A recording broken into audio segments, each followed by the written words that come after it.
د نبی علیه الصلاۃ والسلام د پیدایش نه مخکې د قرآن مجید د راتلو نه مخکې زمانه د جاهلیت هغه لویه زمانه وه. د هر طرف ته د جهل تیارې خورې وې. د ظلم د بربریت شکارو خلک ژوندی لوڼې به یې ښخولې او تر دې پورې چې د کاڼو نه به یې بوتان جوړولو او همدغه کاڼو ته به یې بیا عبادت کو. درې کاڼي به یې په جیب کې ګرځولو، دغه دوی کاڼو باندې به یې استنجا کوله، په د یو کاڼي ته یې چې کوم دی د هغه سجده به یې کوله. یو صحابي فرمایي چې داسې دور و چې په دې دور کې مونږ به دغه کاڼي کوم یو ښایسته کاڼی وی، ښکلی کاڼی وی، هغه هم به راخستو او بیا هم به ځان سره سفر ته وړو. دا کاڼی کله بیا دې کاڼي نه ښه کاڼی ورته میلاو شو، نو دغه کوم خراب کاڼی وی، بیکاره کاڼی وی، نو دغه کاڼی به وغورځوو، دغه خدای به مو وغورځوو نه، او بل کاڼی چې کوم دی هغه هم به راخستو او بیا هم به هغه خدای جوړ.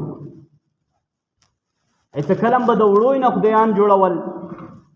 بیا هم به دغه وړو د خدای ته هم به عبادت کو. خو داسې ورځ راغله چې کله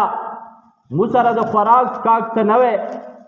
همدغه وړو نه جوړ شوی خدای به بیا مو ټوکړې ټوکړې کو او بیا هم به وخوړو. یو ځلي هغه صحابي فرمایي ته بیا داسې دور هم راغی چې زه یو ځلي ښکار باندې ووتم، چې کله ښکار ته تلم نو ما د کوم ښایسته کاڼی و چې کوم ته ما عبادت کو، سجده به مو ورته لګوله، دغه کاڼی ما یخی و. خو چې کله د ښکار نه واپس راغلم نو دې ته م سلام وکړو او سجده مو ورته وکړه. خو چې کله مې سجده ورته وکړه، دې نه بعد مې چې کاڼی ولیدو د هغه لوند و. ما ویلو چې دا به چا لوند کړی، چا به اوبه پیچولي، که څه وجه دی.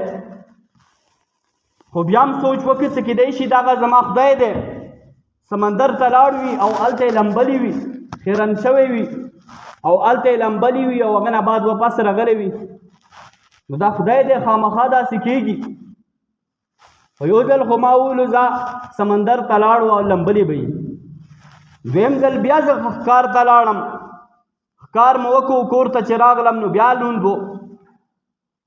اوبه ونه تلیدلې. بیا ما سوچ وکړو کیدای شي سمندر ته تللی وي، په هوا کې الوتلی وي او بیا چې کوم دی واپس راغلی وي، دې وجې نه دا لوند وي. خو دریمې ورځې ما سوچ وکړو چې د دې معلومول پکار دی چې کسې دا څنګه څي او څنګه رسي. خو دې پورې خبره وشوه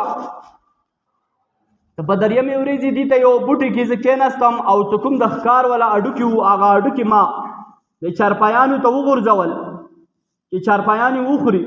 کوم ځناور وي چې هغه یې وخوري دا هډوکي، نو هغه م وغورځول. خو هغه نه بعد زه یو بوټي څټ ته کېناستلم چې کسې د ما خدای باندې څوک اوبه چوي، یا که دی خپله سمندر ته ځي خپله لمبېږي. خو څه ومه لیدو په دې بوټي څټ ته زه ورته ناست یم، نو یو سپی راغی، هغه سپی هغه هډوکي وخوړو، هډوکو نه بعد ویرغی، هغه کاڼي باندې متیازې وکړې چې هغه ته یې خدای ویل. ښه متیازې پرې وکړې، ښه ځان یې تش کړو. هغه نه بعد ما حیران شوم چې هغه شی ته هغه ځان نه یو سپی نشي شړی، هغه به ما ته څه د ما به زه څه حاجت پوره کړي، زما به څه مشکل کوشا جوړ شي. او هغه کاڼی مې مات کړو هغه ځای کې، او رسول الله صلی الله علیه وسلم ته راغلم، توبه مې وویستله چې یا رسول الله ما ته ایمان وکړه. نو داسې د جهالت دور و، داسې د فتنې دور و. په دغه دوران کې الله رب العزت په خپل حبیب کبریا صلی الله علیه وسلم باندې هغه عظیم الشان کتاب چې هغه ته قرآن مجید ویلی شي، دا لوی کتاب الله رب العزت پر رسول الله صلی الله علیه وسلم باندې نازل کو. دا دومره عظیم الشان کتاب دی چې دا د الله رب العزت د ذات پورې تړلی، دا د الله رب العزت د ذات سره قایم دی. دنیا کې څه څومره څه په نظر رسي څومره چیزونه په نظر رسی دا ټول مخلوق دي. که بیت الله دی هغه مخلوق دی، که فرشتې دي دا مخلوق دي، که د څومره انسانان په ځمکې باندې ګرځي دا مخلوقات دي، که د غرونه ځمکې د اسمانونه دا ټول مخلوقات دي. خو دغه قرآن مجید د الله رب العزت د ذات سره تړلی دغه مخلوق نه دی. په دې باندې ډېرې لویې مناظرې لوی لوی علما هغوی سره هغوی ته سزاګانې ورکړې شوي. امام احمد بن حنبل غوندې لوی شخصیت ته څه هغه د مامون الرشید دور معتصم بالله دور کې هغوی ته په دې باندې سزا ورکړې وه چې ته ووایې چې قرآن مخلوق دی. حالانکې د قرآن مجید د الله رب العزت خبرې دي. که یو انسان یی چې زه د الله رب العزت سره خبرې وکړم نو دی دې لمانځه ته ودرېږي، لمونځ دې وکړي، دا د الله سره خبرې دي. او که یو انسان یی چې الله دې ما سره خبرې وکړي نو دی دې قرآن مجید ووایي. دا درویغو کې نه راځي که تا قسم وکړو مونځ دې وکړو تا وویلو چې الله رب العزت سره ما خبرې وکړې نو صحیح دی، ته قسم په تا نه واوړي. او که تا وویلو چې الله ما سره خبرې وکړې قرآن مجید دې وویلو نو خبره دې صحیح کېږي. محترمو قدرمنو الله رب العزت دا هغه قرآن مجید دی دینه مخکې چې څومره کتابونه وو تاسو ته پته دی چې 1,40,000 کم زیات پیغمبران الله رب العزت دنیا ته راولېږل. 1,00,000 کم زیات 1,40,000 کم زیات پیغمبرانو کې بیا بعضې پیغمبرانو ته الله رب العزت خاص مرتبه ورکړه، هغوی ته خاص کتاب ورکو، خاص شریعت ورکو. سپاغو کې یو موسی علیه السلام دی. موسی علیه السلام ته الله رب العزت تورات ورکو، او عیسی علیه السلام ته الله رب العزت انجیل ورکو، او داود علیه السلام ته الله رب العزت زبور ورکا. او دین بعد زمون حبیب کبریا صلی الله علیه وسلم ته الله رب العزت قرآن مجید ورکا. او دین علاوه اصل صحیفه الله رب العزت نازل کړي دي. او دا څومره کتابونه چې تیر شوي دي د قرآن مجید نه علاوه دي ته خو د الله رب العزت کتاب ویلی شي خو خبرې ورته نه شي ویلی. قرآن مجید د الله رب العزت خبرې دي. دا قرآن مجید ته الله رب العزت دومره لویه مرتبه ورکړې ده.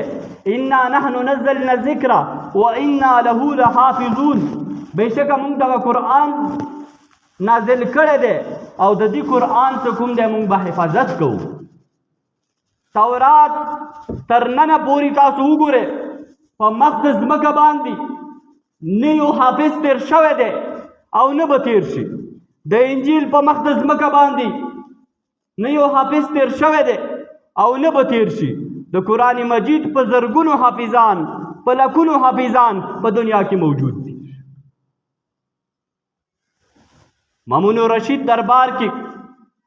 علمی مجلسونه به کېدل. په هغه علمی مجلس کې دغه هغه دور و د هارون رشید صاحب بچایو. په هغه دور کې چې کله دا علمی مجلسونه کېدل دا لوی لوی خلک به راجمع کېدل، علما کرام به راجمع کېدل. د نن په شان ته نه وه چې علما کرامو دومره بېادبي بېعزتي کېږي. هلته به د علماو عزت و، د هغوی به احترام و. د مامون الرشید په دربار کې د هغه په سلطنت کې د هغه لوی لوی مجلسونو ته به لوی لوی خلک راتلل، تر دې پورې چې یهودیان به هم راتلل. هغوی چې کوم پادریان دي راهبان دي هغوی به راتلل، هغوی به تقریرونه ورته کول. مامون الرشید په دغه دور کې چې کله د دغه یو مجلس منعقد شو، د علمي مجلس، دې ته یو یهودي راغی. دغه یهودي تقریر وکړو، داسې تقریر یې وکړو چې د مجلس د څوره و دغه متاثر شو، حیران شو د څنګه تقریر وکړو. چې کله یې تقریر وکړو، تقریر نه بعد دغه لوی خلیفه راوغوښتو،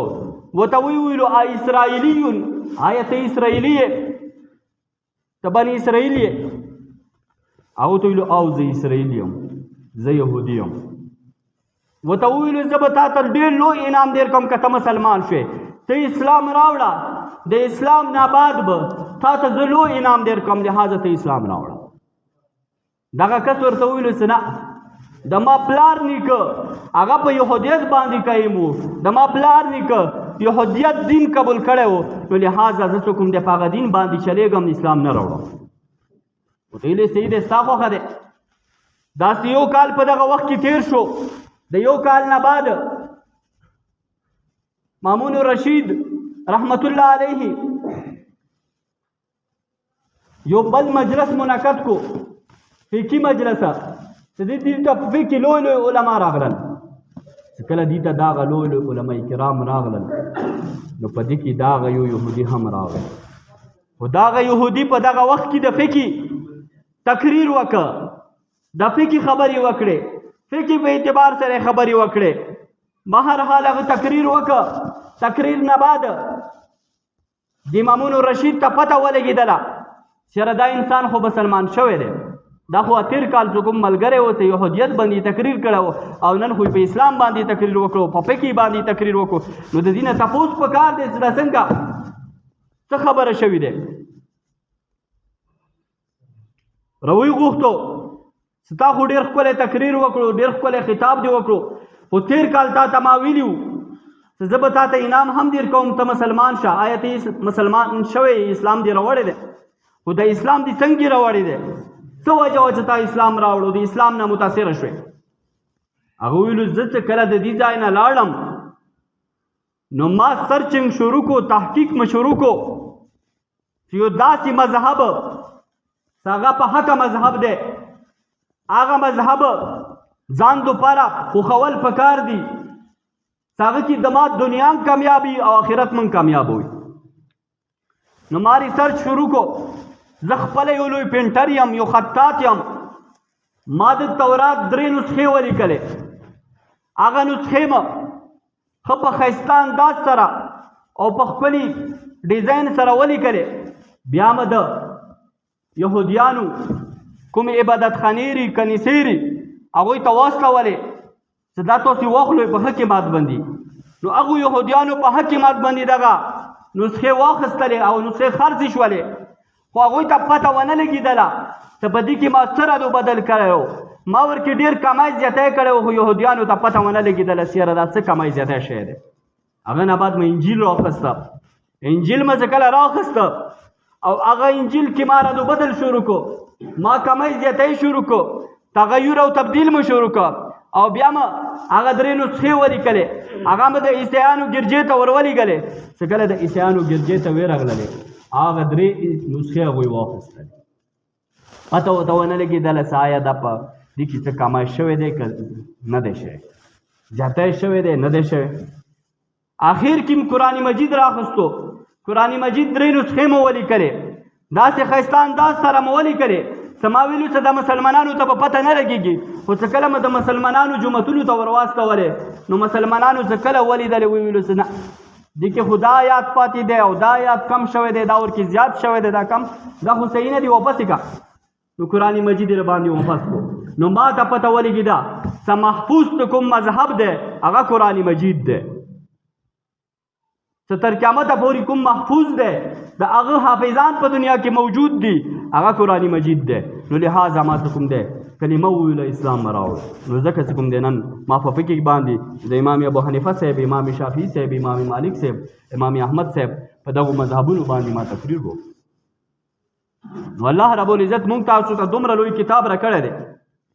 وننزل من القرآن ما هو شفاء، مونږ نزل کړی دی دا قرآن ما هو شفاء، په دې کې شفا ده، ورحمتنا ورحمت شته. نن خو مو تاسو ګرځو په سوشل میډیا باندې، فیسبوک باندې، یوټیوب باندې، ټیک ټاک باندې مختلف قسم مولیان رسی هغوی مختلفې وظیفې ښیي او د هغه پته نه وي چې دا د کوم عقیدې سره تعلق ساتي، د کوم مذهب سره تعلق ساتي او دا کوم مسلک سره تعلق ساتي، دا پته نه وي. هغوی نه وظیفې خلو، هغه زده کوو، هغوی باندې عمل کوو. حالانکه الله رب العزت فرمایلی دي وننزل من القرآن، ما نزل کړی دی دا قرآن شفاء، شفا شفا په دې کې موجوده ده او شفا سره سره رحمت هم دی. ورحمتنا ورحمت. خو به هر حال دومره خبره ده چې که چیرې مونږ تاسو په دغه قرآن مجید باندې عمل وکړو نو لکه څرنګه صحابه کرامو ته الله رب العزت په هر میدان باندې کامیابیانې حاصل کړي وې، د هغوی زړونه غنیان وو، هغوی ته لوی لوی کامیابۍ ته حاصلې وې، هغه د دغه قرآن مجید د عمل د وجې نه وي. په دې قرآن مجید باندې هغوی عمل کړی نو که نن هم موږ تاسو په دې قرآن مجید باندې عمل وکړو او دغه قرآن مجید څه کوم احکامات موږ ته راوړي دي هغه احکامات موږ تاسو عمل وکړو نو الله رب العزت به هغه ورځ موږ ته ښایي.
خو به هر حال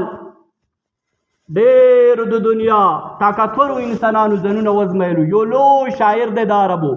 هغه شاعر څه کله خپل کلي کې خپل قوم کې دغه شور نه تنګ شه نو هغه وویلو زه اوس دې شهر نه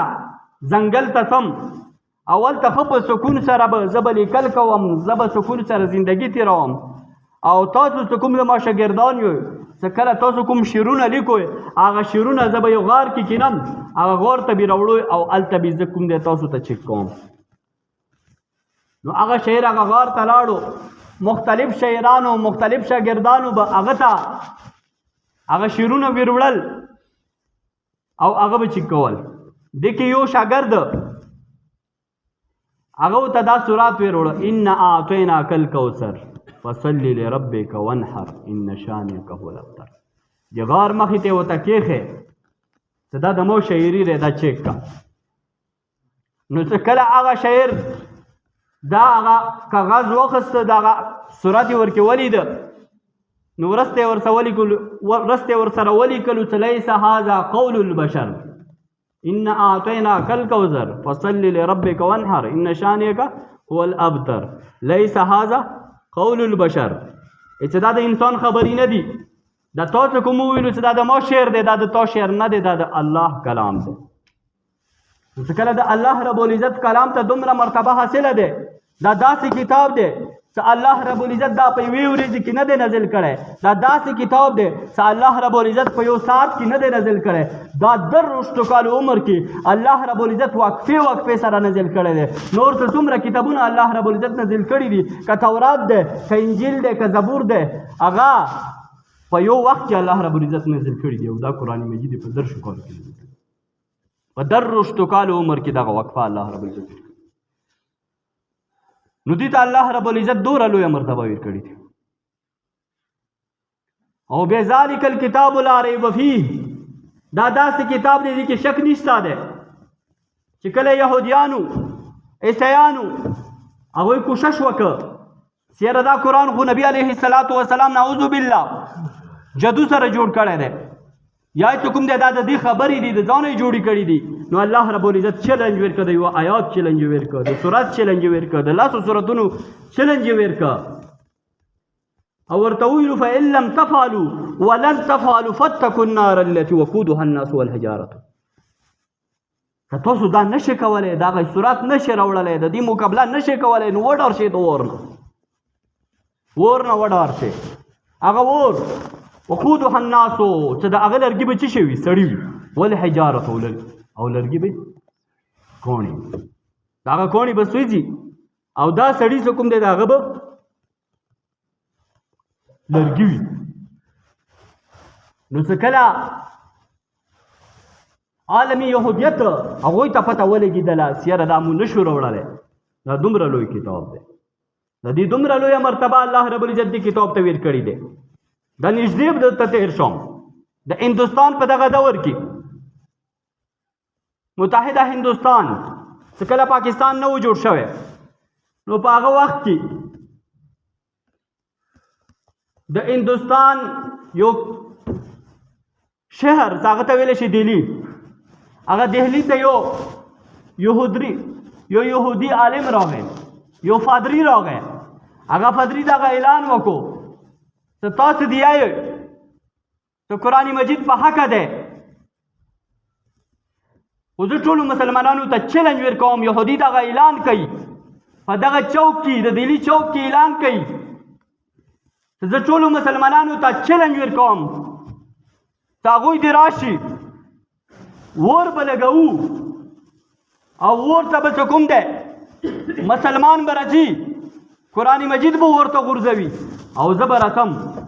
زه به دغه انجیل ورته غورځوم. که چیرې قرآن مجید وسو نو بیا مسلمان په ناحقه دی، او که انجیل وسو نو بیا زه په ناحقه یم. په دغه دور کې مسلمانان حیران دي، مسلمانان په دې سوچ او فکر کې دي چې داسې به څوک پیدا وشي چې هغه دې ورته قرآن مجید ور واچوي. خو دې کې یو کس و شاه عبدالعزیز رحمت الله علیه، هغه ډېر لوی عالم تېر شوی دی. هغه پسې راغی، هغه ته یې وویلو چې راشه داسې یوه لویه فتنه راغلې ده، یوه لویه خبره پېښه شوې ده چې یو یهودي پادري راغلی دی، هغه دا اعلان کوي چې تاسو خپل قرآن مجید ورته ور واچوئ، که هغه وسو نو تاسو په ناحقه یې، او زه به خپل دغه انجیل دغه به زه ورته چوم، او که دا وسو نو مو په ناحقه یو. نو شاه عبدالعزیز ورته وفرمیلو دغه انسان ته، دغه مسلمان ته، خفه کېږه ما دا دومره لویه خبره نه ده، زه در سره سم. دغه چیلنج یې زه قبلوم، دغه چیلنج الله رب العزت دوی ته ویر کړی دی، د دوی دغه چیلنج زه قبلوم، خو داسې قبلوم چې دغه یهودي به په شرمونو شرمي. شاه عبدالعزیز رحمت الله علیه روان دی، د دهلي دغه چوک ته ځان رسوي. دغه یهودي بار بار اعلانونه کوي چې مسلمانانو کې څوک شته چې هغه د قرآن مجید ورته وغورځوي. شاه عبدالعزیز رحمت الله علیه ته اواز وکړو چې زه راغلم دغه یم، خو دا خبره داسې مه کوه، د کوم انداز سره ته خبره کوې چې قرآن مجید ورته وغورځوئ، دا خبره د سره بالکل نه منم چې قرآن مجید به ورته غورځوو، دا خبره د سره نه منم، بلکې دا به د سره ومنم. د قرآن مجید بې ادبي زه نه کوم، زه د قرآن مجید ادب کوم، احترام کوم، د دې عظمت، د دې کرامت، د دې احترام زما په زړه کې موجود دی، لہذا دا خبره د سره نه کوم چې زه قرآن مجید ورته غورځوم. دا خو څه د کاڼی نه دی یا څه داسې بل شی خو نه دی چې ورته به یې غورځوو. داسې به کوو، ته به انجیل سینې سره نیسې او زه به قرآن مجید سینې سره نسم. بیا به څه کله ته زه قرآن مجید سینې سره ونیسم او ته انجیل سینې سره ونیسې، او هغه نه بعد به بیا دغه اور ته ټوپ کوو، ورته به ټوپ کوو. که چیرې زه وسولم سره د قرآنه نو زه به ناحقه وم، او که ته وسوې سره د انجیله نو ته به ناحقه وې. نو هغه یهودي په منډو شو ویلو سنانا داسې مقابله زه چېرته کولی شم خلکو ورونیوو ورته ویلې سنانا اوس خو په مقابله کوې زمونږ مشر اول خو تا ډېرې چیغې والې تا به ډېر سورې کولې تا خو نرې لګولې سیاره قرآن مجید والا څوک شته نن د شاه عبدالعزیز ولاړ دی راشه روپس شه هغه ویلو نه په انجیل باندې خو ما مسله لګولې وه نو انجیل باندې خو داسې مسله ما لګولې وه چې هغه خو نه څه داسې مقابله چې ته کوشن ځان باندې خو ما مسله نه لګولې چې په ځان باندې لګولې نو هغه یهودي په شرمونو وشرمېده نو دا د قرآن لوی حکمت دی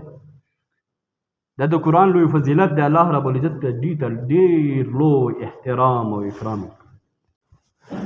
قرآن مجید ته کوم دی قرآن مجید دا د الله رب العزت هغه کتاب دی چې دې کې الله رب العزت لوی شفا چولی د ټول قرآن مجید خلاصه هغه سوره فاتحه ده او بیا د سوره فاتحه څخه کومه خلاصه ده هغه بسم الله الرحمن الرحیم اوس به دې طرف ته تراشم خالد بن ولید رضی الله تعالی عنہ دا هغه لوی صفه سالار ده هغه صفه سالار ده چې هغه ډېر لوی فتوحات حاصل کړي دي ډېر لوی جنگونه کړي دي خالد بن ولید ته مجوسیان څه کله راغلو هغه مجوسیانو ورته وویلو ته خو دی چې اسلام په حق دی او دغه چغه کوي دغه ناره لګوي چې اسلام په حق دی خو ته ماته داسې یوه علامه وښیه داسې یوه نښه راته وښیه چې هغه نښه موږ وګورو او موږ اسلام راوړو خالد بن ولید رضی الله تعالی عنہ ته وفرمیل چې داسې وکړه یوه پیاله زر راخله داسې زر چې هغه انسان به دې ډېر زر اثر کوي او انسان زر ختموي نو داسې اثر داسې زر راغله زهر هغه زه درته وسم نو چې کله مجوسیانو د اور عبادت کوونکو والا خالد بن ولید رضی الله تعالی عنہ ته زهر راخستلو او هغه پیالې کې ورته پیش کړلو خالد بن ولید ورته ویلو بسم الله الرحمن الرحیم زهر یې وڅکلو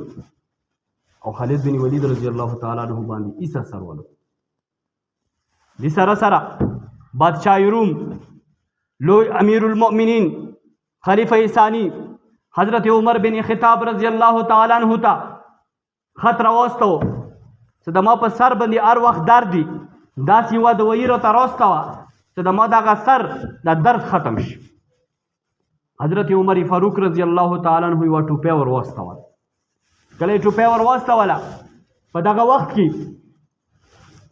چې کله دا ټوپۍ دی په سر باندې کېښلی نو بیا به سر کې درد نه او سر به ښه جوړ و صحت به برابر و خو چې کله یې ټوپۍ ایسته کړی نو بیا به یې سر خوږېدو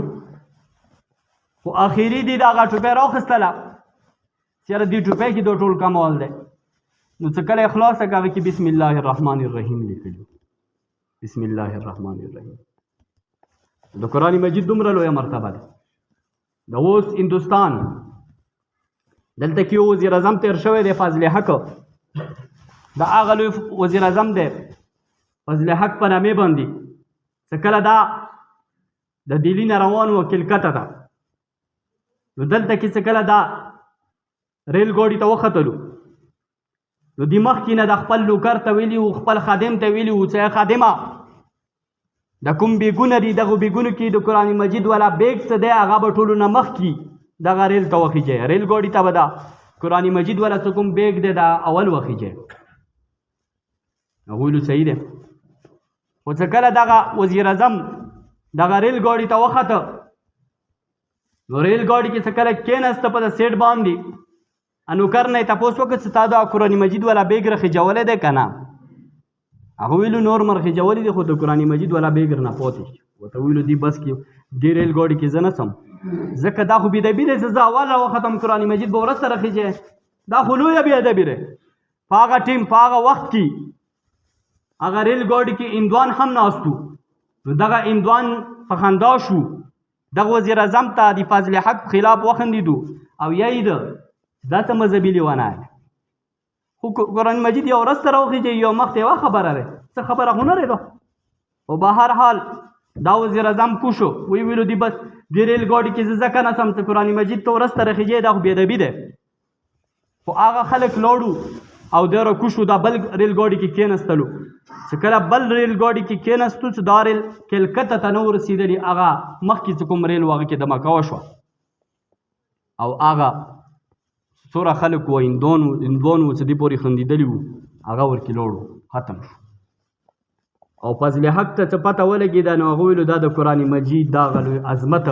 ما د قرآن مجید عزت وکړو ما د قرآن مجید احترام وکړو د قرآن د مجید د احترام د وجې نه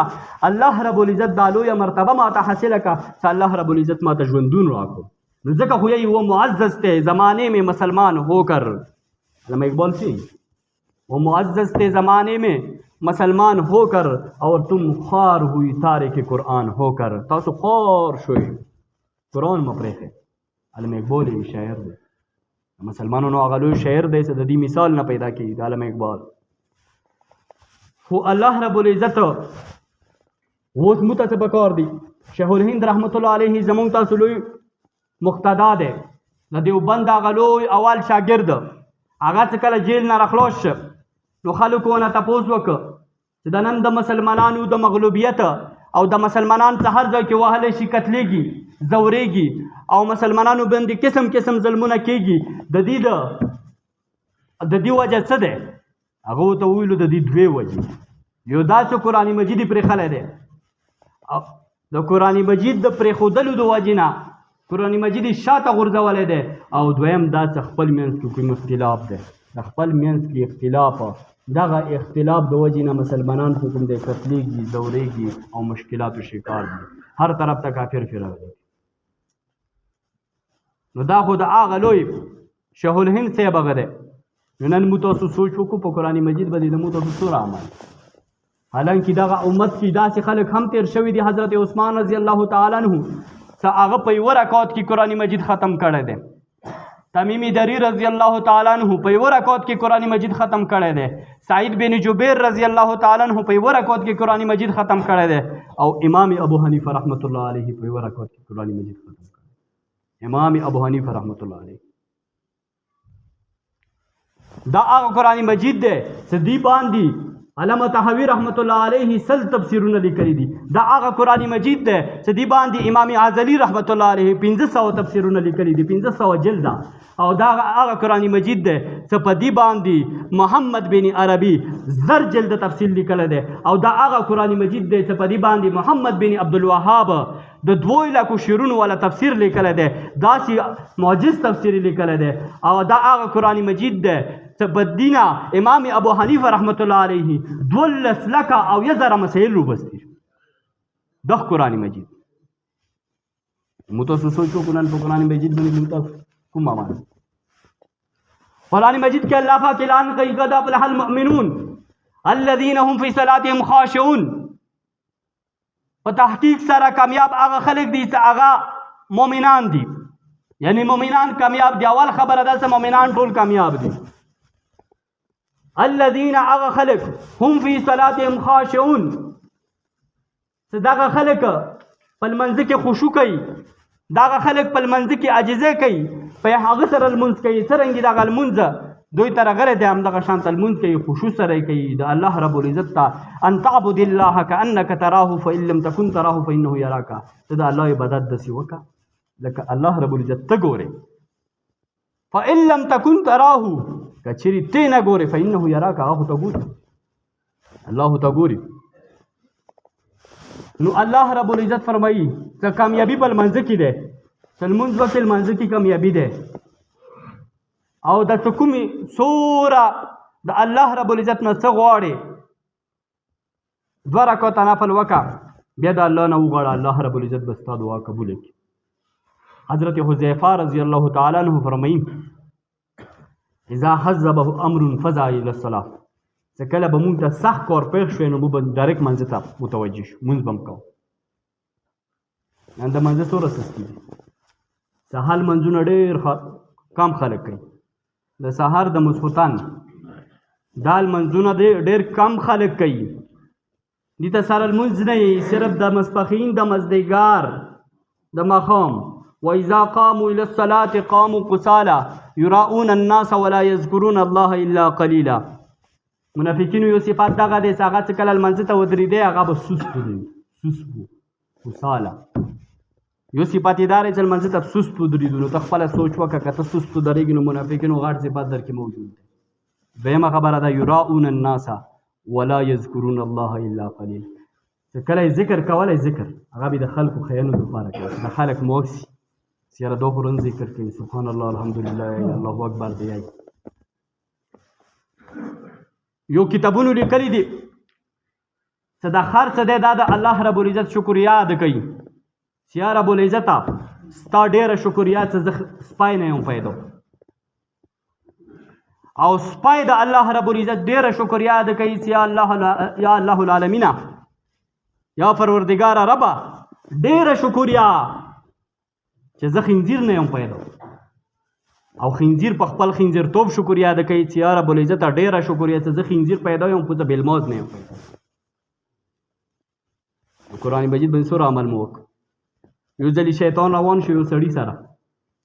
په لیارې کې ورسره په مزل روان دی نو چې کله ماسپښین لمانځه ټایم شو نو شیطان ته ویل لمونځ مه کوه ماسپښین لمونځ یې ونه کړ مازدیګر لمونځ ټایم شو نو مازدیګر لمونځ یې ونه کړ ماښام لمانځه ټایم شو ماښام لمونځ یې ونه کړ ماسخوتن لمانځه ټایم شو ماسخوتن لمونځ یې ونه کړ چې کله ماسخوتن لمانځه ټایم هغه شو خوب ټایم شو نو دا سړی خوبیل کېده ویده کېده شیطان ته ویلو ته ویده شه که نه هغه ورته ویل تا سره زه نور نه پاتې کېږم ما د یوې سجدې نه انکار وکړ الله رب العزت زه ورټلم او تر قیامته پورې ما ته مهلت راکړه تا چې کوم دی د نن لمانځلو 40 سجدو نه نن چې کوم دی انکار وکړې 40 سجدې دي نن ونه کړې د فرض لمانځلو داسې نه چې الله رب العزت ما ته قیامته پورې مهلت راکړی د تا د وجې نه ما ته به ونه کړي د بېلمځې دوره ګناه مو تاسو په سهال منځونه نه کوو ماسخوتن نه کوو او دومره سستي دی دومره سستي چې هغه هر چا ته خپله پاته دی هر څوک په خپل ځان ښه پوهېږي د خپلو بچیو دا خیال نه ساتو حالانکې نبي علیه الصلاة وسلام فرمایي چې کله ماشوم د ووی کولو شي هغه ته به د لمانځه حکم کوي چې کله د لاسو کولو شي هغه ته به بیا حکم هم کوي او دې سره سره وهي بي لمانځه به وایي وضربو مو تاسې په څه شي وایي ښه ډیپټي ونه کړي اول د مو تاسو تربیت څه دی تربیت مو تاسو دا کوو چې بچی د مو تاسو د پیسو یو ماشین جوړ شي د پیسه مو ته پیسه راوړي پیسه ګټي دا ښه بچی دی او کوم څه دین زده کوي کوم بچی دین زده کوي علم ښایي حالانکې دغه قرآن مجید دی چې چا قرآن مجید زده که په نظرې باندې او د دې حلال حلال یې وګڼلو حرام حرام یې وګڼلو د دې مور پلار ته به الله رب العزت د قیامت په ورځې داسې تاج ور په سر کړي چې دغه تاج به رڼا به د نور سپږمۍ نه څه کوم دی هغه ډېره وي تاسو خپله یې سوچ بیا وکړئ چې دغه کوم سړی د قرآن زده کړي په نظرې باندې دا د نظرې خبره ده چې د زده کړي د دې ته به الله رب العزت څومره مرتبه ورکړي بل ځای کې حدیث دی چې څوک قرآن مجید زده کړي نو الله رب العزت دې سړي ته داسې د تاج ور په سر کوي چې دا به د نور سپږمۍ د میره سترګې نه د دې رڼا زیاتوي او د دې مور پلار ته به سرو زرو جوړې ور واچولی شي او دی به یې چې د بیما کوسیږي ما د څه وجې نه دا مو ته راغستلی شوي دي د دې وجه څه دی هغه به ته یې چې تا خپل بچي باندې قرآن مجید جوړوي او بیا چې څوک حفظ پې وکړي نو حفظ پې کوم دی 10 کسان به هغه کسان چې هغه جهنم پې وجب شوی دی الله رب العزت به جهنم نه روبسي جنت ته به داخلوي دومره لوی تاسو دې ته سوچ اذا مات الانسان انقطع عمله کله انسان مړ شي دې ټول عمل بند شي سوا د درو اعمالو او ولد صالح يدعو له یو هغه بچی چې هغه دې لپاره دعاګانې کوي نیک اولاد ته جوړ کړی دی نیک اولاد نیک تربیت دی کړی دی موبایل دی اول نه وای کول عمر نه هغه ته موبایل نه دی ور کړی هغه کوم دی مختلف قسم ډرامې پې ګوري فلمونه ګوري مختلف قسم ټیک ټاک او فیسبوک او یوټیوب دا سیسټمونه ورته ورکړي دي دا نه او ولد صالح يدعو له او علم ينتفع به یا داسې علم څه خلکو ته لکه علم یو سړي وکړه یو بچي باندې علم وکړه دې دپاره نه څه مثلا د تا بچی لوړ شي قطر ته او کوپو کې بیا ولګېږي یو حافظ چې هلته منځونه به صرف کوي نور چې کوم دی بس مونځ کوي او هغه یا ته ته روپۍ رستوي دا علم نه داسې علم څه خلکو ته علم دی خیرکم من تعلم القرآن وعلمه تاسو کې بهترین هغه څوک دی چې هغه خپل علم زده کړي او بل ته ښیي دا یې نه دي ویلي چې مثلا ته صرف امام شې بس امام قطر ته لاړې او کوپو کې شوې نو دا غټ پیدې والا سړی دی خو خپل علم څه کوم دی اته کاله یې ضیا اته کاله کوم محنت یې کړی و هغه یې ضیا کړ نو اول نمبر نیک اولاد دویم نمبر علم او دریم نمبر څه کوم دی خلکو د هغه دپاره یو صدقه جریه وکړله مثلا جومات کې روپۍ ولګولې دا جومات جاري دی تر قیامته پورې دلته خلک سبقونه یي نو تا ته به الله رب العزت یا لیارې کې ولګولې سړک کې ولګولې په هغې باندې خلک تېرېږي نو دا څه کوم دی تا ته به هغې کې ثواب لګېږي